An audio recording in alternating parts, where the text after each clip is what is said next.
একবার ভেবে দেখো না। কি আরাম আমার মায়ের কোল, চাই না আমি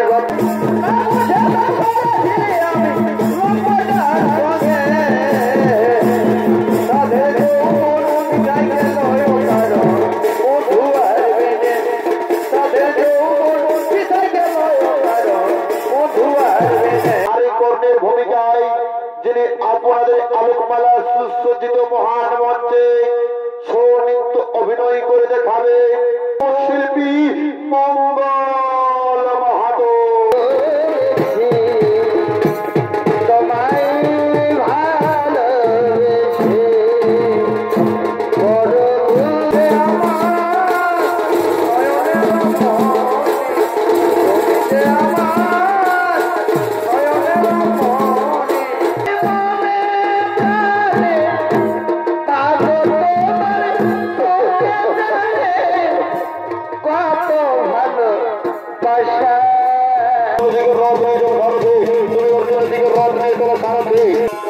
দেখে আমার পাশ সারিল করি কি উপায়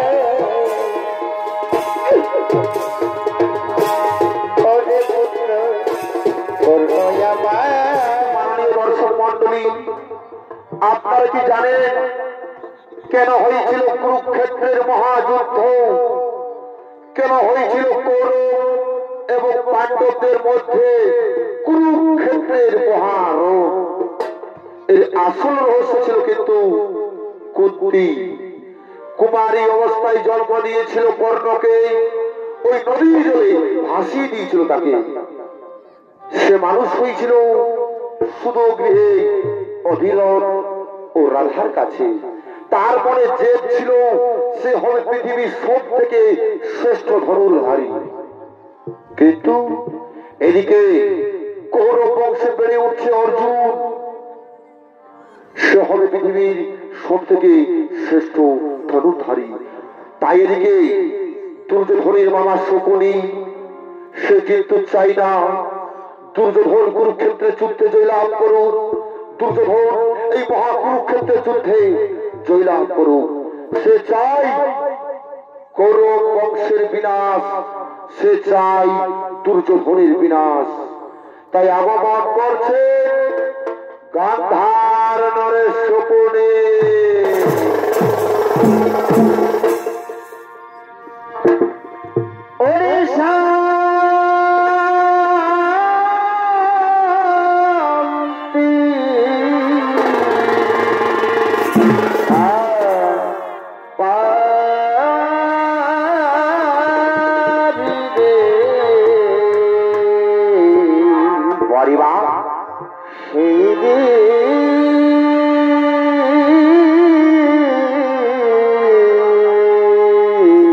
আচ্ছা আচ্ছা ভাই, বাঁধে শ্মশানে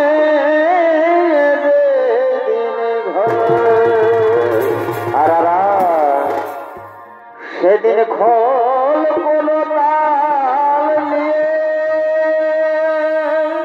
বাড়িবা এই মুখে হরিব বলে খোল কোনো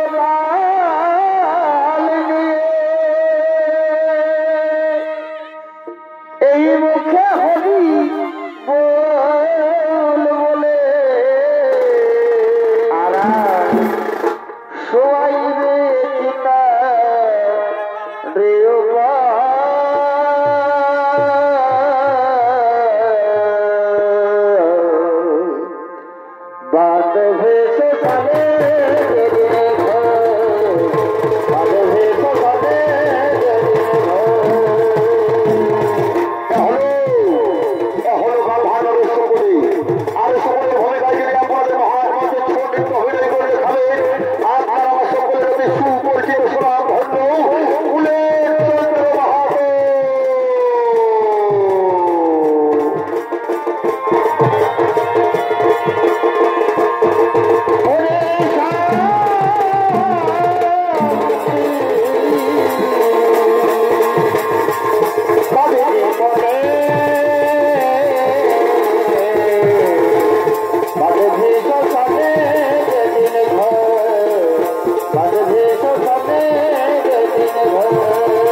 তবে কি খুব তাড়াতাড়ি ধ্বংস হতে চলেছে কৌরব বংশ।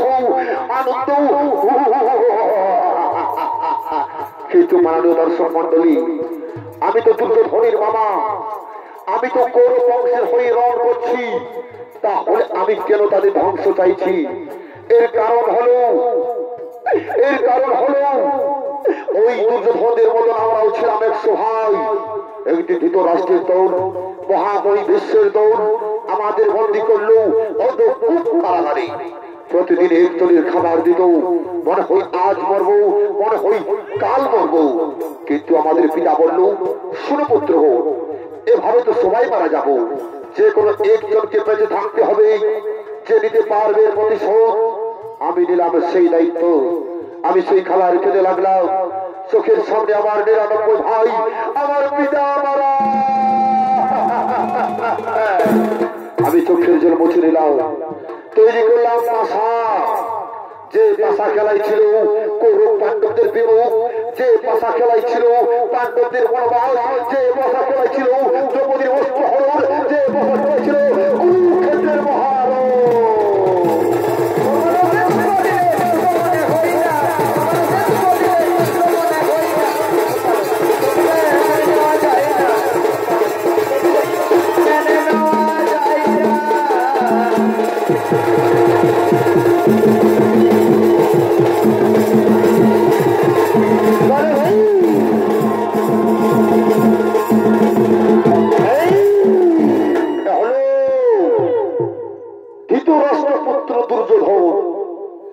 দুর্যোধনের ভূমিকায় যিনি ছৌ নৃত্য অভিনয় করে দেখাবে তরুণ ছৌ নৃত্য শিল্পী অঙ্কিত কুমার যোগী।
চলছে মহাকুরুক্ষেত্রের রণ। সেই যুদ্ধে আমি যাদের উপর ভরসা করেছিলাম ওই গুরুদেব দ্রোণাচার্য আজ দৃষ্ট দুগ্ধের হাতে পরাজিত হয়ে গেল। তবে কি আমি কুরুক্ষেত্রের যুদ্ধে জয়লাভ করতে পারবো না? কি হবে আগামীকাল আমাদের সেনাপতি সন্ধ্যায়? আমরা বলছিলাম কি আগামীকাল সেনাপতি হবে আমাদের প্রিয় ভাই দুঃশাসন। আরে ভাই, আরে ভাই, দুঃশাসন নয়, দুঃশাসন নয়। মনে রেখো ওই কুরুক্ষেত্রের যুদ্ধে যতক্ষণ ওই কান্ডিধারী অর্জুন থাকবে আমরা কিছুতেই এই কুরুক্ষেত্রের যুদ্ধে জয়লাভ করতে পারবো না। আমি ঠিক করেছি আগামীকাল সেনাপতি হবে আমার প্রিয় মিত্র অঙ্গরাজ কর্ণ। চমৎকার চমৎকার চমৎকার। এসো আজ আমরা সকলে মিলে ডাকি সেই অঙ্গরাজ কর্ণকে।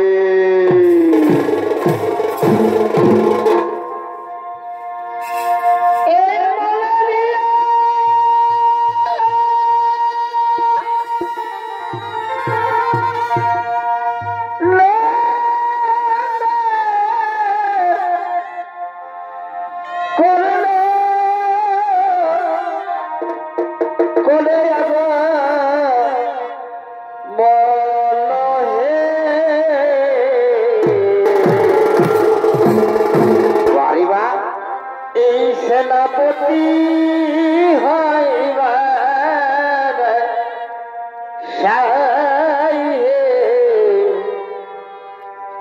সেনাপতি হইবার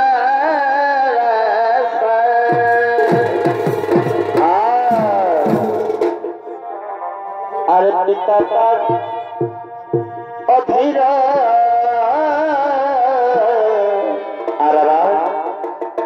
আর মাতাটা এই রাধে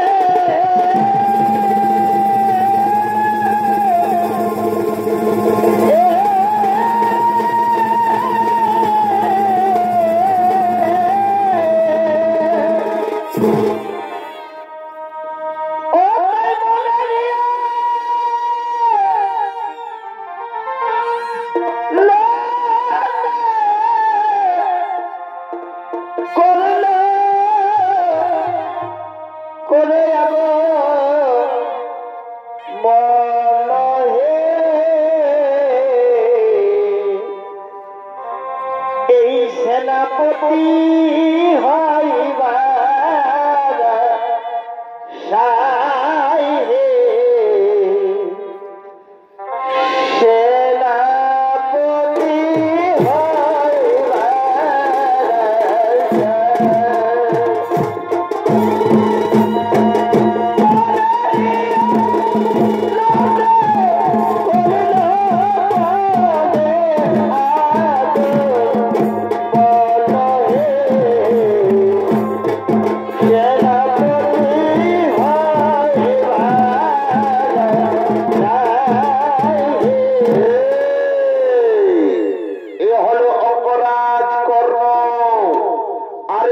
ভূমিকায় যিনি আপনাদের আলোকমালা সুসজ্জিত মহান মঞ্চে ছৌ নৃত্য অভিনয় করে দেখাবে এই হলেন ওস্তাদ কার্তিক কর্মকারের একান্ত প্রিয় সাথী পুরুলিয়া জেলার সুনামধন্য জনপ্রিয় সুবিখ্যাত নৃত্য শিল্পী মঙ্গল মাহাতো।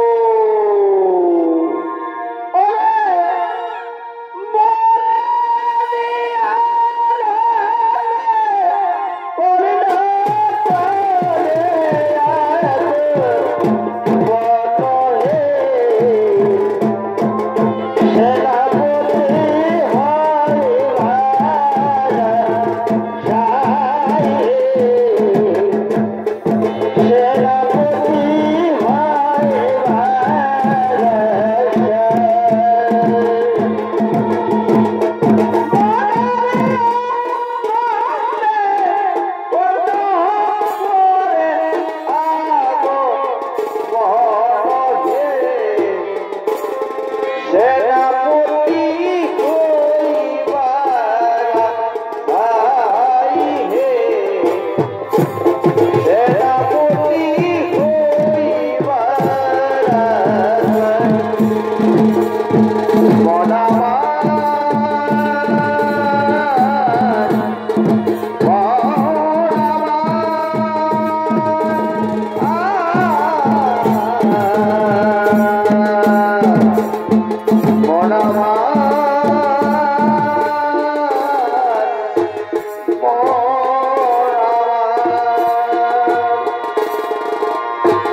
কুরুক্ষেত্রের যুদ্ধে যাদের উপর আমি ভরসা করেছিলাম ওই গুরুদেব দ্রোণাচার্য আজ দুষ্ট দুগ্নের হাতে পরাজিত হয়ে গেল।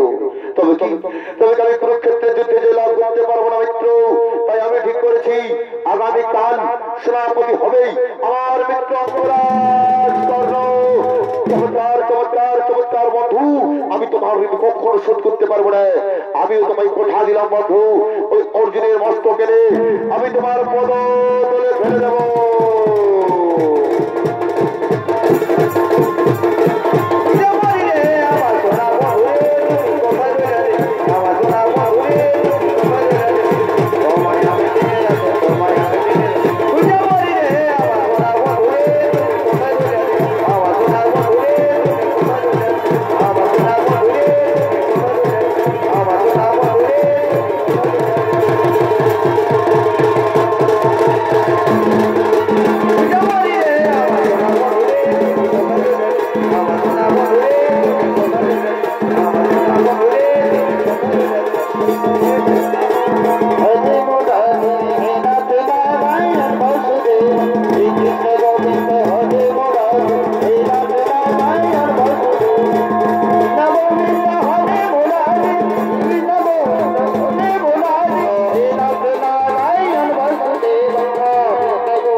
কোথায় চলেছে কর্ণ? আগামীকাল আমি করতে সেনাপতিনিযুক্ত হয়েছি, তাই তো আমি সূর্য বন্দনায় চলেছি। না কর্ণ দেয়, তুমি ধর্মের মধ্যে ফিরে এসো কর্ণ, তুমি ধর্মের মধ্যে ফিরে এসো। না মাধব না, আমি তো পাণ্ডব শিবিরে যেতে পারবো না মাধব, আমি তো পাণ্ডব শিবিরে যেতে পারবো না। আপনি ফিরে যান মাধব, আপনি ফিরে যান।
তাহলে কি প্রভাতকালে কেউ কোনো বিপদে পড়েছে? না মাতা, একবার তুমি আমার সামনে এসে দেখা দাও মাতা, একবার তুমি আমার সামনে এসে দেখা দাও।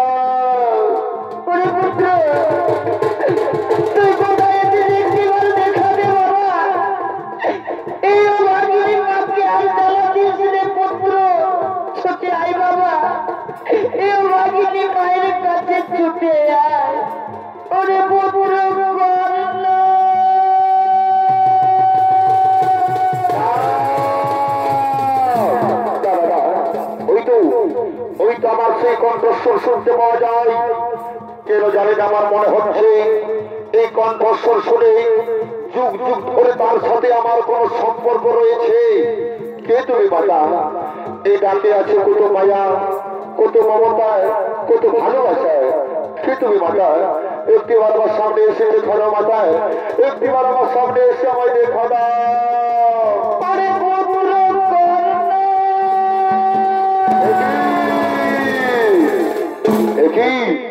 অর্জুন জননী কুন্তি, পাণ্ডব জননী কুন্তি, প্রণাম প্রণাম তব চরণে মাতা, শতকোটি প্রণাম।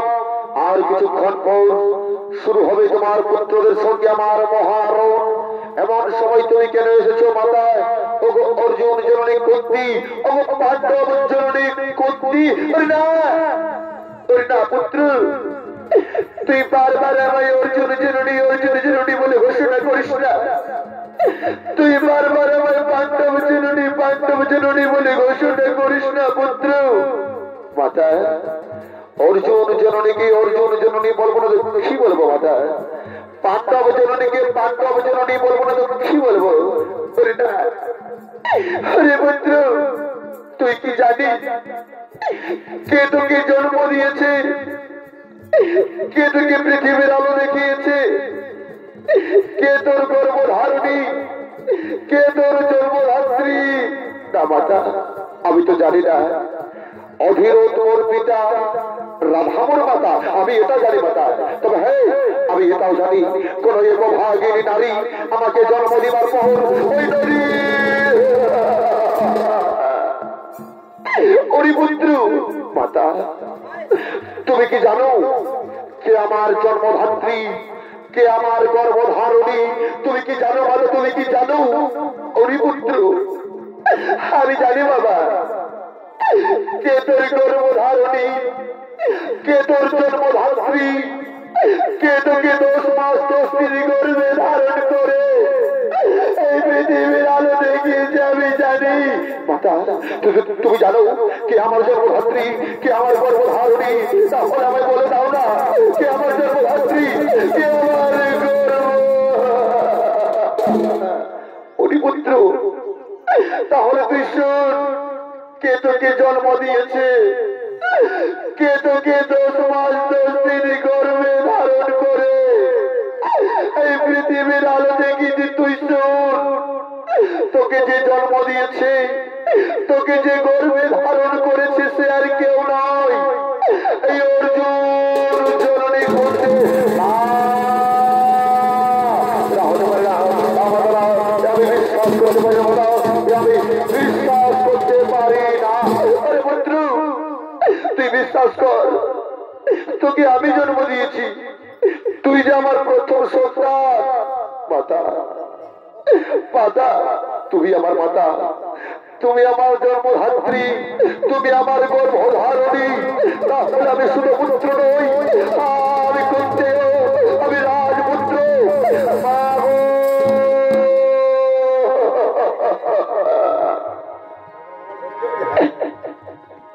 এই মাগো তো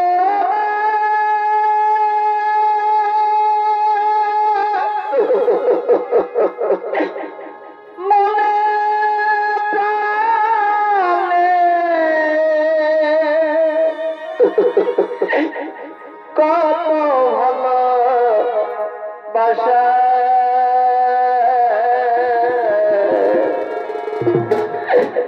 এই তোমারই করুণাতে মা এই পৃথিবীতে আসা, তোমারই করুণাতে মা এই পৃথিবীতে আসা।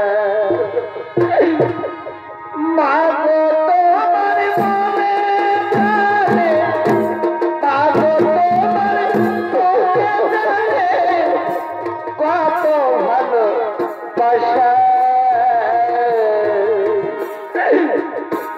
তোমারই করুণাতে মা পৃথিবীতে আসা। মা গো তোমারই করুণাতে মা পৃথিবীতে আসা। সমস্ত ছেলেরা যখন তার মায়ের কাছে যায়, তার মা তাকে কোলে তুলে দেয়, তাকে কত আদর করে। তুমি আমায় আদর করবে না মাতা? তুমি আমায় কোলে তুলে নেবে না? তুমি আমায় আদর করবে না? ওরে পুত্র, আয় পুত্র আয়, তুই আমার কোলে আয়, তুই আমার বুকে আয় সোনা।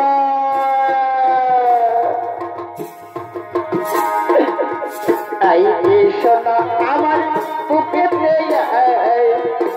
যেও না দূরে, আই সোনা আমার বুকে যেও না দূরে।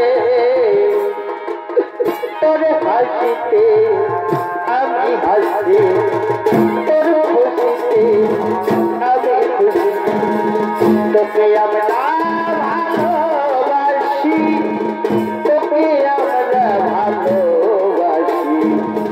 তাই সোনা আমার বুকে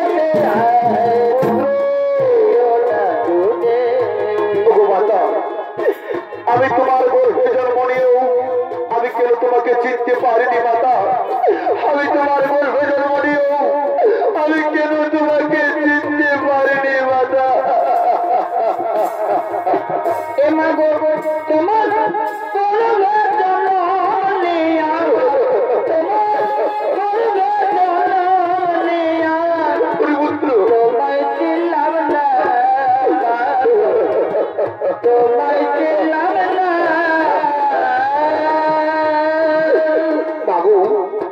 আমি যে বিধির কাছে ভিক্ষা চাইব, আমি যে বিধির কাছে ভিক্ষা চাইব, আমি যেন জনম জনম ধরে তোমার কোলে ফিরে আসতে পারি মাতা, আমি যেন জনম জনম ধরে তোমার কোলে ফিরে আসতে। আমি বিধির কাছে চাইতে ভিক্ষা, আমি বিধির কাছে চাইতে ভিক্ষা,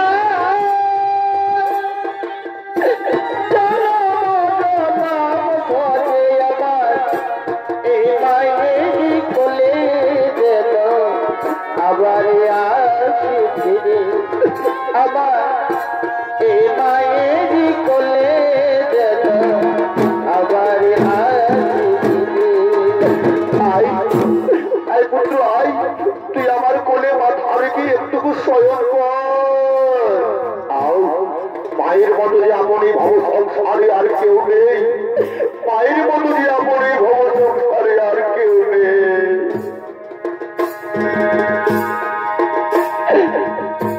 মায়ের মতো আর কেহ নাই, মায়ের মতো আর কেহ নাই, এই ভব সংসারে একবার ভেবে দেখো না, একবার ভেবে দেখো না। কি আরাম আমার মায়ের কোল, চাই না আমি রত্ন সিংহাসন, চাই না আমার স্বর্ণের রত্নে মোড়া ওই স্বর্ণ সিংহাসন। মাতা, আজ আমি তোমায় একটি কথা বলবো মাতা। কেন কেন তুমি আমাকে এতকাল তোমার মায়া মমতা ভালোবাসা থেকে দূরে সরিয়ে রেখেছিলে? কেন তুমি আমাকে এতকাল আমার পঞ্চ ভাইয়ের ভালোবাসা থেকে দূরে সরিয়ে রেখেছিলে মাতা? আজ তোমায় বলতে হবে, আজ তোমায় উত্তর দিতেই হবে। পুত্র, তাহলে শুন, কেন তোকে আমি এতকাল আমার মায়া মমতা স্নেহ থেকে বঞ্চিত রেখেছিলাম? কেন তোকে তোর পঞ্চ ভাইয়ের ভালোবাসা থেকে আমি দূরে সরিয়ে রেখেছিলাম? ওরে পুত্র, তুই বিশ্বাস কর, ওই হস্তিনাপুরে দরবারে তোকে আমি যতবার দেখেছি, আমি যতবার তোকে পুত্র বলে ডাকতে গিয়েছি, আমি তোকে পুত্র বলে ডাকতে পারিনি। আমার দুঃখকে বেদনায় আমার বুক ফেটে গিয়েও তোকে আমি পুত্র বলে আপন করে নিতে পারিনি।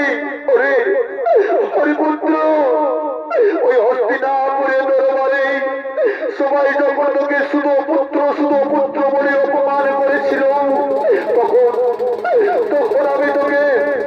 তখন আমি তোকে পুত্র বলে কাছে টেনে নিতে পারিনি রে। আমি তোকে তখন পুত্র বলে কাছে টেনে নিতে পারিনি। ওরে ওরে পুত্র, আমার মনে হয়েছিল আমি সবাইকে গিয়ে বলবো, এ শুধু পুত্র নয়, এ আমার পুত্র, এ কুত্তেও এ শুধু পুত্র নয়। ওরে তাহলে আজ তুই শুন, কেন তোকে আমি এতকাল আমার মায়া মমতা স্নেহ থেকে বঞ্চিত রেখেছিলাম? কারণ আমি তোকে যখন জন্ম দিয়েছিলাম, আমি তোকে যখন গর্ভে ধারণ করেছিলাম, আমি যে কুমারী ছিলাম,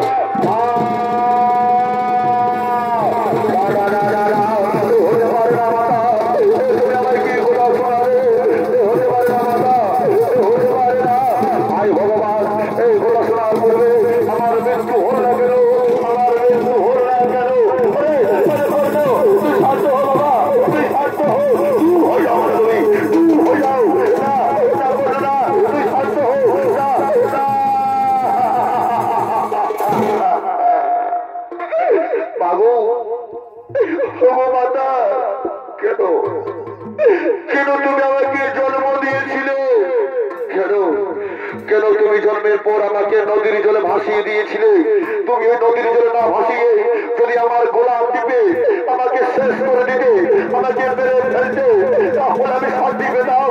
কেন কেন তুমি আমাকে জন্ম দিয়েছিলে মাতা? কেন কেন?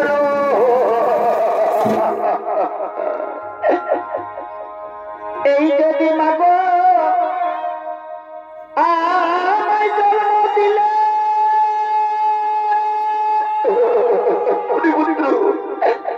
আমায় কোলে তুলে লালাইলে,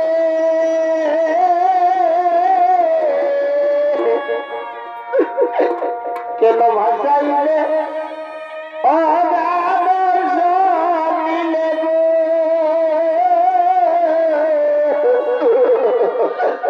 কেন ভাসাইলে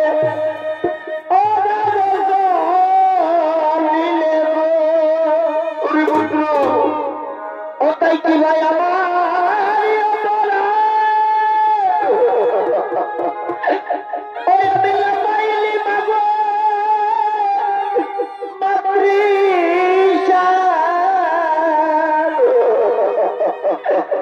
তুমি কেন নিজ হবে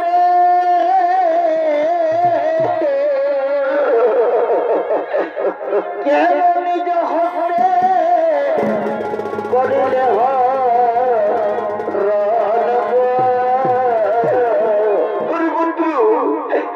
এই ধন্য ধন্য মায়ের মন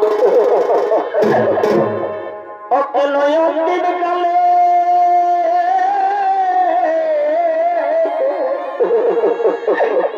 কেন দিন কালে দিলে বাবা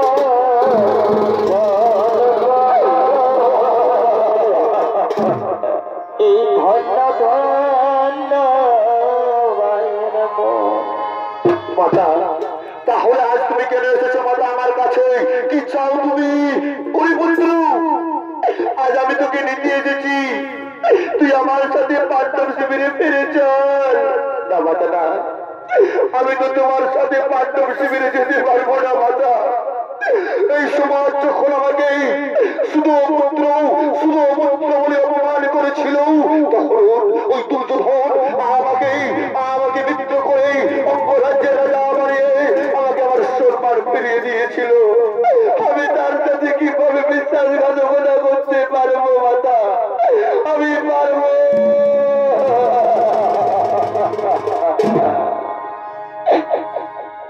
এই মাঝে বড় ধরে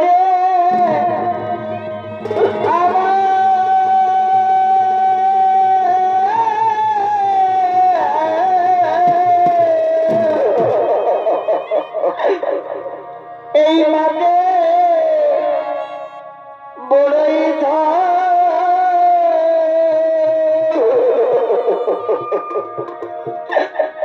মায়বিনে এই সংসারে রে কেহ নাই রে আপন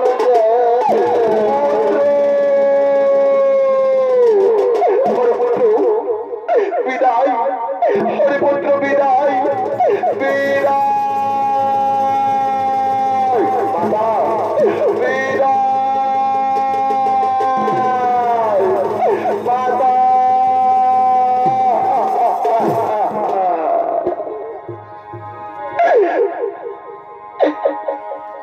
এই মাবিনী সন্তানের ব্যথা কেউ তো বোঝে না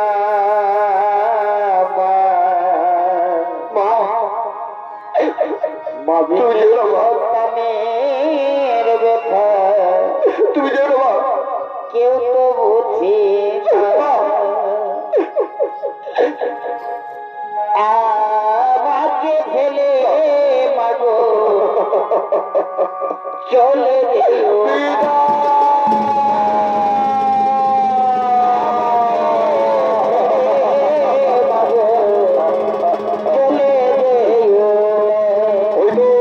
ওই তো সে সংকট শোনা যায়, ওই তো সে ধরনের টঙ্কার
করতে চলেছিল, এরা তো আমার ভাই।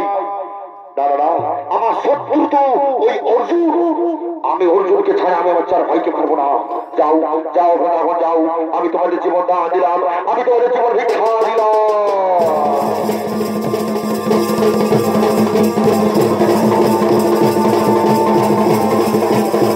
আমি কে তোরা বুঝিলাম না, আমি কে তোরা বুঝিলাম না রে বন্ধু, আমি কে তোরা বুঝিলাম না। আমি দেখতে চাই কত শক্ত আহত ধরেছে। যুদ্ধ করো, যুদ্ধ করো, যুদ্ধ করো, যুদ্ধ করো,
আমার রথ তার সামনে দিকে যাচ্ছে না কেন?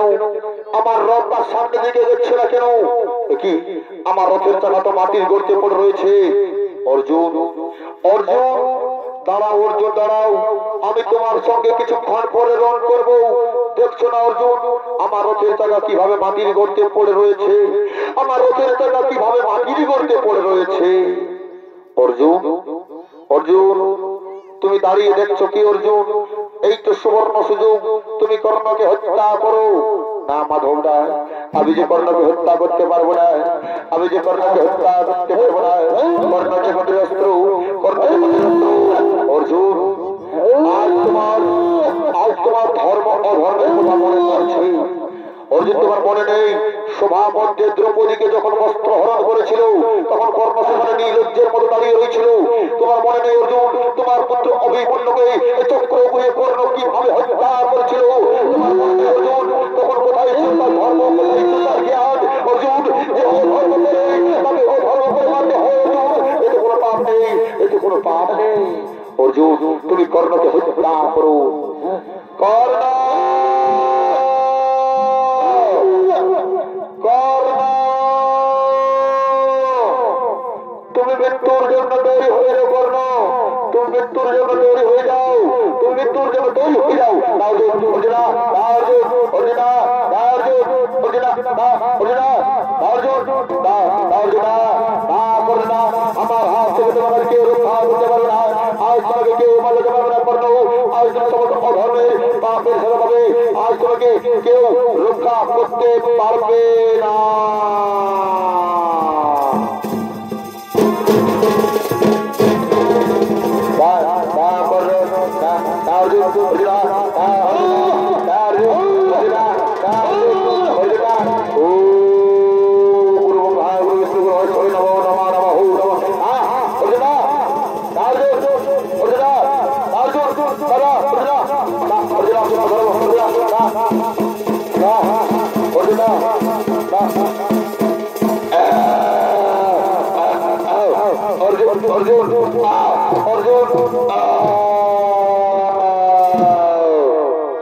আজ কুরুক্ষেত্রের যুদ্ধে কৌরব সেনাপতি অঙ্গরাজ কর্ণ বীর গতি প্রাপ্ত হলি। এই সামান্য শক্তি নিয়ে রণ করতে এসেছে শুধু পুত্র কর্ণ, শুধু পুত্র কর্ণ। আজকের যুদ্ধে আমি লাভ করেছি, এই আনন্দের খবরটি আমি আমার মাতা উচ্চার ভাইয়ের কাছে পৌঁছে দেবো। মাতা তুমি কোথায়? আজকে যুদ্ধে আমরা জয়লাভ করেছি, মাতা তুমি কোথায়? আর এদিকে সেই হতভাগিনী কুন্তি কাঁদতে কাঁদতে কুরুক্ষেত্রের মাঠে দিকে করছেন আগমন। ওরে পুত্র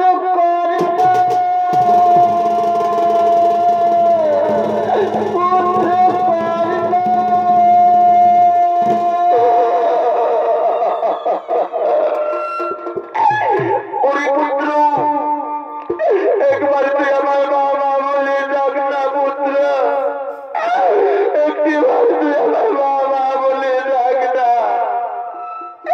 হাইরে নিঠুর বিধাতা, কেমন তোমার পরিহাস দয়াময়, যে পুত্রকে আমি নদীর জলে ভাসিয়ে দিয়েছিলাম সেই পুত্রকে তুমি এতকাল পর আমার কাছে ফিরিয়ে দিও, আবার তুমি আমার কোল শূন্য করে দিলে।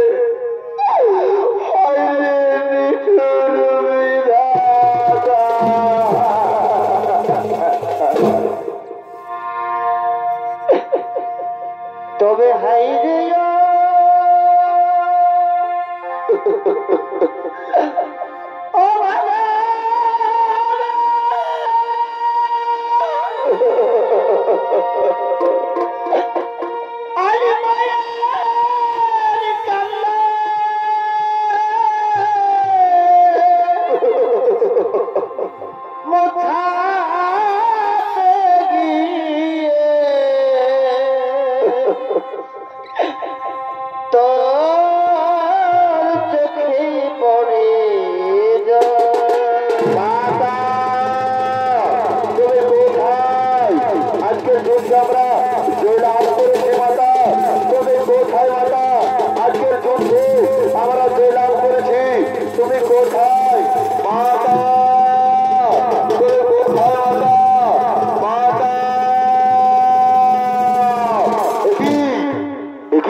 যে আমাদের চিরশত্রু ওই শুধু পুত্র কর্ণ, তার শব্দের উপরে তুমি ও ধরি নয়নের জল ফেলছো কেন মাতা? ও ধরি না না পুত্র না, এই শুধু পুত্র নয়, এ তোদের চিরশত্রুও নয়, এ হলো আমার জ্যেষ্ঠ সন্তান, এ হলো আমার জ্যেষ্ঠ সন্তান, তোদের জ্যেষ্ঠ ভোলা অঙ্গরা। মাতা তুমি এত বড় কথা আমাদের কাছে গোপন করে রেখেছিলে মাতা, এই অঙ্গরাজ কর্ণ যে আমাদের জ্যেষ্ঠ ভালো, তুমি আগে কেন বলনি? তুমি আগে কেন বলনি? আমি ধর্মরাজ যুধিষ্ঠির বলছি মাতা, আমি যদি সবাই ধর্মের মধ্যে চলে থাকি তাহলে আমি পুত্র হয়ে তোমাকে অভিশাপ দিলাম মাতা। এই নারী জাতি কোনদিনও গোপন কথা গোপন করে রাখতে পারবে না।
করি কি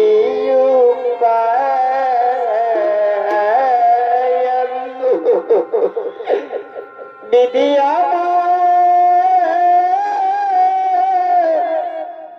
কেন বাদ সাজিল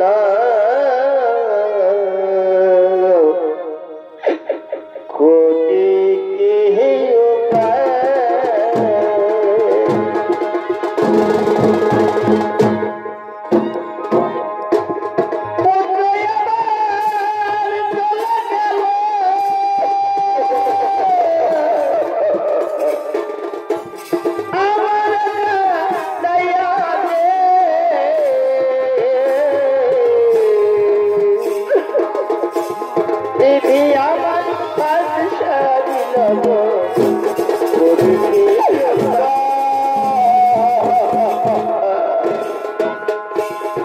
কি আমার পাশ সাজিল করি কি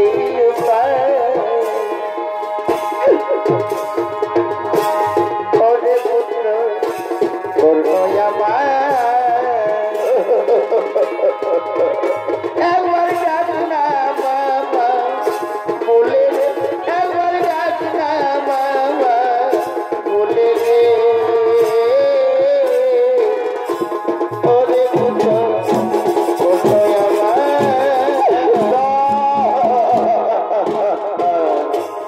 ওরে পুত্র করল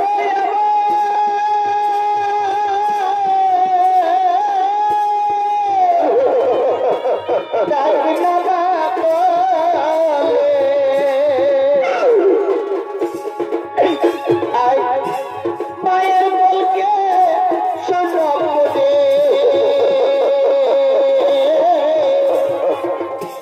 ছেড়ে চলে গেলি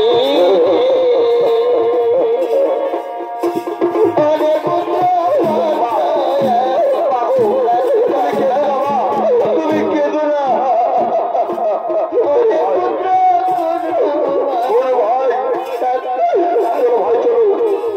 আমাদের দাদার সন্দেহটাকে আমরা শ্মশান ঘাটে নিয়ে যাবো, চলো আমরা শ্মশান ঘাটে নিয়ে যাবো, চলো।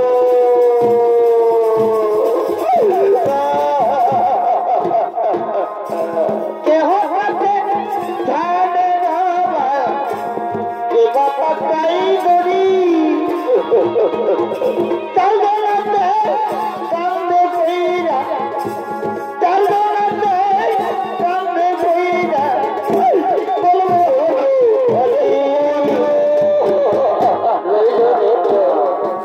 সাথের ঘর বাড়ি রইল রে সাথের ঘর বাড়ি ভাই গামলে মাসে কিন্তু পড়তাতে দিন চারি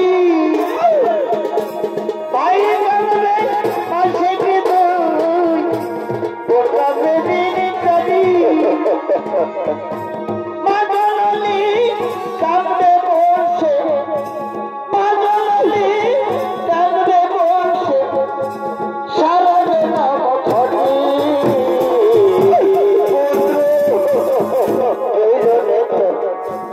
সাথে ঘর বাড়ি সাথে ঘর বাড়ি আপনি তো অদ্ভুত যাবেনি, আর প্রত্যেক তাহলে আগে কেন বলুনি? এই অপরাধ করলো আমার জ্যেষ্ঠ দাদা, তাহলে আমি কুরুক্ষেত্রে মহাযুদ্ধ করতাম না। শোনো অর্জুন, আমি যখন তোমাকে বিশ্বরূপ দর্শন করেছিলাম, আমি তো বলেছিলাম সে এই যুদ্ধে অনেক আপন সদস্যদের হারাতে হবে। এই কর্মই ছিল তোমার সেই আপন সদস্য। অস্ত্র যেমন করা হয়ে গেলে তাকে ত্যাগ করে নবীন বস্ত্র ধারণ করতে হয়, তেমনি বিধাতার লেখা নিয়তির পরিহাস কোনদিন খণ্ডন হয় না। এখন অর্জুন, আমরা শ্মশান ঘাটে যাবো, আর এই পুরানো বস্ত্র ত্যাগ করে আমরা নবীন বস্ত্র ধারণ করবো। চলো অর্জুন, নবীন বস্ত্র ধারণ করবো, চলো।